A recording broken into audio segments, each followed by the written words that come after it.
ಶಾಸಕರನ್ನ ಸಾಚಾ ಅಂತಿದ್ರಪ್ಪ ಎಲ್ಲ. ಈಗ ನೋಡಿ, ಈಗ ಕಾಂಟ್ರಾಕ್ಟ್ ವಿಚಾರದಲ್ಲಿ ಗುಂಡ್ಲುಪೇಟೆ ತಾಲೂಕು ಬರುವಂಥ ಅನುದಾನವನ್ನ ಇವತ್ತು ಟೆಂಡರ್ ಮಾಡದೆ ಇವರು ಎಲ್ಲನೂ ಮಾರಾಟಕ್ಕೆ ಇಟ್ಬಿಟ್ಟಿದ್ದಾರೆ. ಲ್ಯಾಂಡ್ ಆರ್ಮಿ ಮತ್ತೆ ನಿರ್ಮಿತಿ ಕೇಂದ್ರ ಮುಖಾಂತರ ಒಂದು ಟೆಂಡರ್ ಮಾಡ್ತಿಲ್ಲ ಇವರು. ಎಲ್ಲ ಬೇರೆ ಬೇರೆಯವ್ರಿಗೆ ಹೇಳಿದ್ರಲ್ಲ ಸುರೇಶ್ ಅವರು, ಏನು ಮಂಡ್ಯದವ್ರು ಮಾಡೋದಂತೆ, ಬೆಂಗಳೂರವ್ರನ್ನ ಮಾಡೋದಂತೆ, ಚನ್ನಪಟ್ಟಣದವ್ರು ಮಾಡೋದಂತೆ, ಅವ್ರಿಲ್ಲ ಅಂತಂದ್ರೆ ಇವ್ರ ಸಂಬಂಧಿಕರು ಮಾಡೋದಂತೆ. ಇವ್ರ ಸಂಬಂಧಿಕರು ಒಂದಷ್ಟು ಜನ ಇವ್ರುಗಳು ಕಾಂಟ್ರಾಕ್ಟ್ ಮಾಡೋದಂತೆ. ಇಲ್ಲಪ್ಪ, ಇವರು ಪಾರದರ್ಶಕವಾಗಿ ಪ್ರತಿಯೊಂದು ಕೆಲಸಗಳು ಆಗಬೇಕು ಅಂತ ಹೇಳಿದ್ರೆ ನೀವು ಟೆಂಡರ್ ಮಾಡಿದ್ರೆ ತಾನೇ ಪಾರದರ್ಶಕ ಆಗುತ್ತೆ. ಅಂದ್ರೆ ನೀವು ಎಷ್ಟು ಮಟ್ಟಿಗೆ ಲೂಟಿ ಮಾಡ್ತಾ ಇದ್ರಿ ಅಂತ ಅರ್ಥ ಇದು. ನೀವು ಲೂಟಿ ಮಾಡ್ತಾ ಇದ್ರಿ ಅಂತ ಅರ್ಥ ಇದು.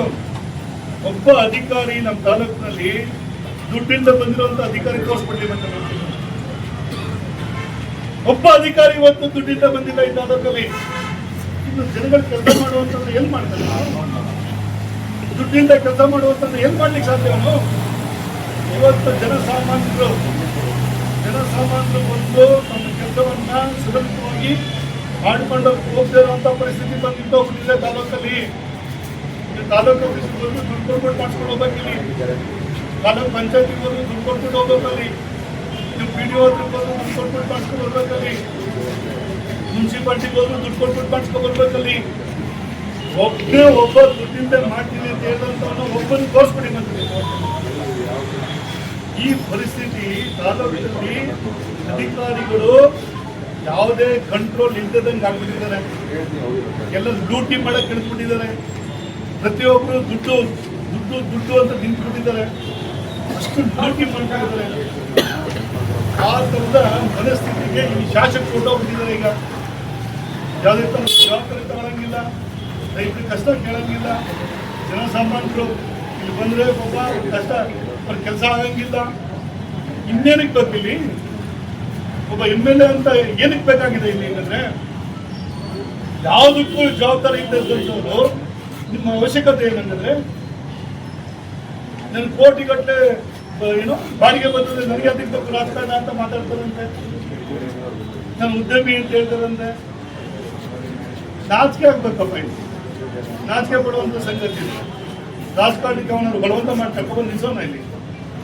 ನಿಮ್ ಸೀಟಾಗಿ ಬಂದ್ಬಿಟ್ಟು ನಿಮ್ಗೋಸ್ಕರ ಅದೇನೋ ಹೇಳ್ತಾರಲ್ಲ, ಬಂದ್ಮೇಲೆ ಮರ್ಯಾದೆಯಿಂದ ನಮ್ಮ ಕೆಲಸ ಏನ್ ಮಾಡ್ಬೇಕು ಅದನ್ನ ಮಾಡ್ಬೇಕು. ನಂಗೆ ಬೇಕಾಗಿಲ್ಲ, ನನ್ಗೆ ಅದಕ್ಕೆ ಬರ್ಬೇಕು. ನಿಮ್ಮ ದುರಾಂಕಾರ ತೋರಿಸ್ತಿರುವಂಥದ್ದು ಇದು. ನಿಮ್ಮ ಅಪ್ಪನ ದುಡ್ಡಿದೆ ಅಂತ ಅಂದ್ಬಿಟ್ಟು ಅಪ್ಪನ ದುಡ್ಡು ರಾಜಕಾರಣ ಮಾಡ್ಲಿಕ್ಕೆ ಬಂದ್ಬಿಟ್ಟು ನೀವು ಇಲ್ಲಿ. ಅಪ್ಪ ದುಡ್ಡು ಮಾಡಿದಕ್ಕೆ ತಾನೆ ಅಪ್ಪನ ದುಡ್ಡು ಬಂದಿರೋದು. ಕಷ್ಟಪಟ್ಟು ಸಂಪಾದನೆ ಮಾಡಿದ್ರೆ ಗೊತ್ತಾಗೋದು ಕಷ್ಟ ಏನು ಅಂತ ಅಲ್ಲಿಗೆ ಗೊತ್ತಿರ್ಬೋದ ಕಷ್ಟ. ಹಾಗಾಗಿ ಈ ಥರದ್ದೆಲ್ಲ ನಡವಳಿಕೆಗಳಾಗ್ತಾ ಇದೆ. ಹಸು ಮುಕ್ತ ಅಂತ ಮಾಡ್ತಿದೆ ಅಂತೇಳಿ ಘೋಷಣೆ ಮಾಡಿ ಸರ್ಕಾರ ಅಕ್ಕಿ ಕೊಡಬೇಕು ಅಂತ ಮಾಡ್ತಿದ್ರೆ, ಕೇಂದ್ರ ಸರ್ಕಾರದಿಂದ 5 kg ಬರ್ತಿರೋದು ಫ್ರೀಯಾಗಿ ಬರ್ತಿರೋದು ಎಲ್ಲಿಂದ? ಕೇಂದ್ರದಿಂದ ಬರ್ತಿರೋದು. ಹೆಸರು ತಗೋತಿರೋದು ರಾಜ್ಯದವರು. ಇವರು ನಾವು ಕೊಟ್ವಿ ಅಂತ ಹೇಳ್ತಾರೆ ಇವರು. ಅದನ್ನ ಕೊಟ್ಟಿರುವಂತ ಅಕ್ಕಿನ ಸರಿಯಾದ ರೀತಿಯಲ್ಲಿ ಅದನ್ನ ಜನಗಳಿಗೆ ತಲುಪಿಸಿ, ಜನಗಳು ಮಾರಾಟ ಮಾಡದಂಗೆ ಮಾಡಿ, ಒಬ್ಬ ವ್ಯಕ್ತಿನೂ ಹಸುವಿನಿಂದ ಇರಬಾರ್ದು ಅನ್ನೋ ಥರದಲ್ಲಿ ಮಾಡಬೇಕಾದಂಥ ಜವಾಬ್ದಾರಿ ಸರ್ಕಾರದ್ದು. ಇವತ್ತು ಅಕ್ಕಿನ ಮಾರಾಟ ಮಾಡೋದು ಎಷ್ಟು ಸಿಕ್ಕಾಕೊಂಡ್ರೆ ಗುಂಡ್ಲುಪೇಟೆ ತಾಲೂಕಿನಲ್ಲಿ ನಾವು ಹೇಳ್ತಾನೆ ಬಂದಿದ್ದೀವಪ್ಪ. ಪ್ರತಿ ಸರಿನೂ ಈ ಥರ ಪ್ರತಿಭಟನೆ ಮಾಡಿದಾಗ, ಪ್ರೆಸ್ ಮೀಟ್ ಮಾಡಿದಾಗ ಎಲ್ಲ ಸಂದರ್ಭದಲ್ಲೂ ಪೊಲೀಸ್ ಡಿಪಾರ್ಟ್ಮೆಂಟ್ ಅವ್ರ ಜವಾಬ್ದಾರಿ ಇದನ್ನು ನೋಡ್ತಾರೆ ಅಂತಂದ್ರೆ ಇದು ನಮ್ದಲ್ಲ, ಇದು ಫುಡ್ ಡಿಪಾರ್ಟ್ಮೆಂಟ್ ಅವ್ರದ್ದು. ಅವ್ರು ಬಂದು ಕಂಪ್ಲೇಂಟ್ ಕೊಡ್ಲಿ ಅಂತಾರೆ ಇವರು. ಪೊಲೀಸ್ ಡಿಪಾರ್ಟ್ಮೆಂಟ್ ಅವ್ರು ಹೆಂಗಾಗ್ಬಿಟ್ಟಿದ್ದಾರೆ ಅಂತಂದ್ರೆ ಯಾವುದನ್ನು ನಮ್ದಲ್ಲ, ಅಂದ್ರೆ ಎಲ್ಲದಕ್ಕೂ ನಮ್ದು ಬೇಕು, ಅವ್ರಿಗೆ ಬೇಕು. ಎಲ್ಲದ್ರಿಂದಲೂ ಅವ್ರಿಗೆ ಬಂತ ಏನ್ ಬರ್ಬೇಕು ಅದು ಬರ್ಬೇಕು.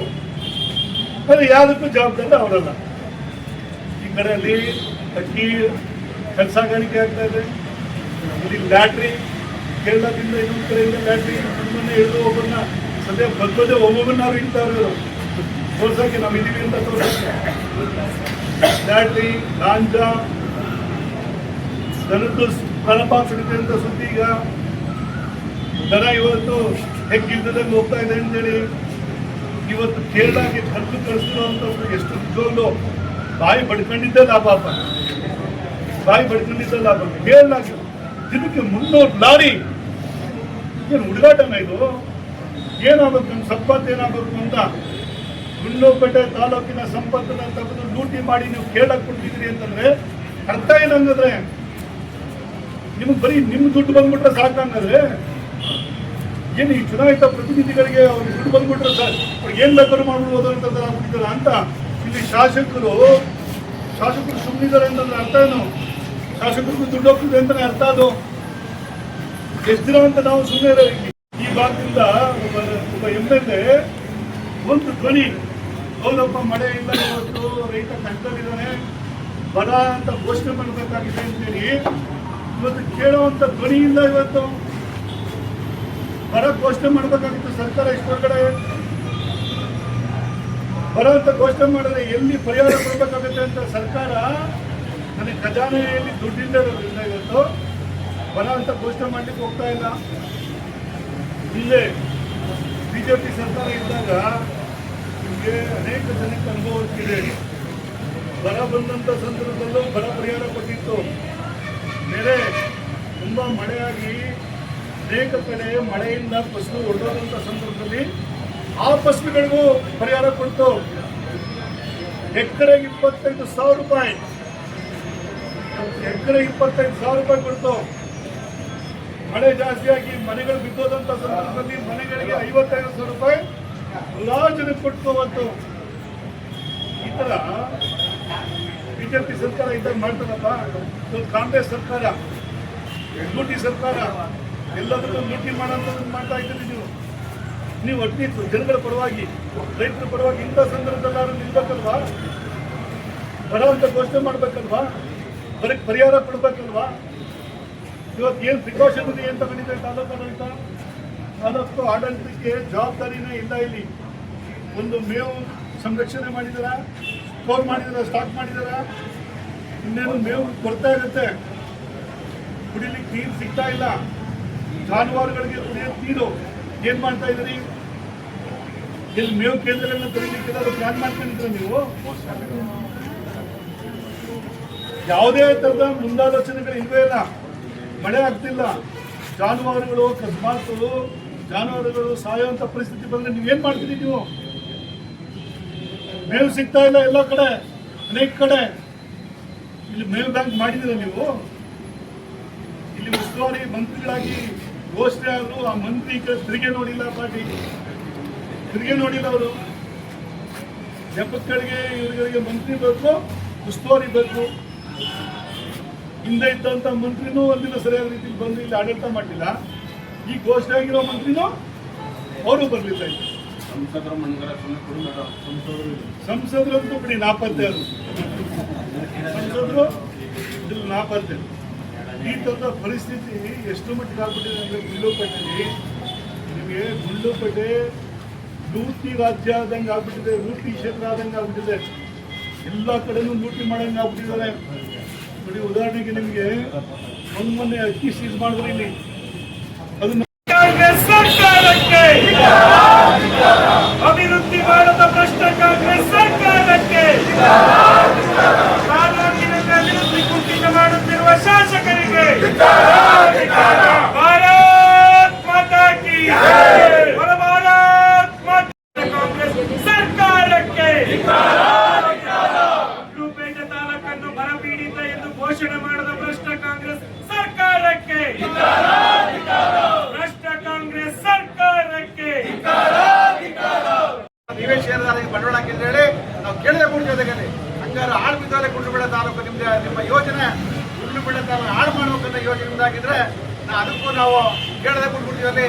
ಏನ್ ಜನ ಮುಂದಿನ ದಿನಗಳ ಜನ ನೀವು ಅಡ್ಡಾಸ್ಕೊಂಡು ಹೊಡೆಯುವಂತ ಕೆಲಸ ನಾವು ಮಾಡ್ಬೇಕು ಅನ್ಕೊಂತೀವಿ. ನೀವೇ ಇಂಥ ಲಾರಿಗಳನ್ನ ದಿನಕ್ಕೆ ಹೆಚ್ಚಿಗೆ 300 ಲೋಡ್ ಲಾರಿ ಲೆಕ್ಕ ಹಾಕಂಬಂದ 300ಗಿಂತ ಹೆಚ್ಚಿನ ಲಾರಿ ಒಂದು ಏನು 50-40 ಟನ್ ತುಂಬಿಕೊಂಡು ಲಾರಿ ಕೇರಳಕ್ಕೆ ಹೋಯ್ತೇವೆ ಅಂತಂದ್ರೆ ಮುಂದಿನ ಪೀಳಿಗೆಗೆ ಮನೆ ಕಟ್ತೀವಿ ಅಂದ್ರೆ ಕಲ್ಲು ಮರಳು ಮಣ್ಣು ಏನೋ ಸಿಕ್ಕ ಪರಿಸ್ಥಿತಿ ನಿರ್ಮಾಣ ಆಗುತ್ತೆ ತಾಲೂಕಲ್ಲಿ.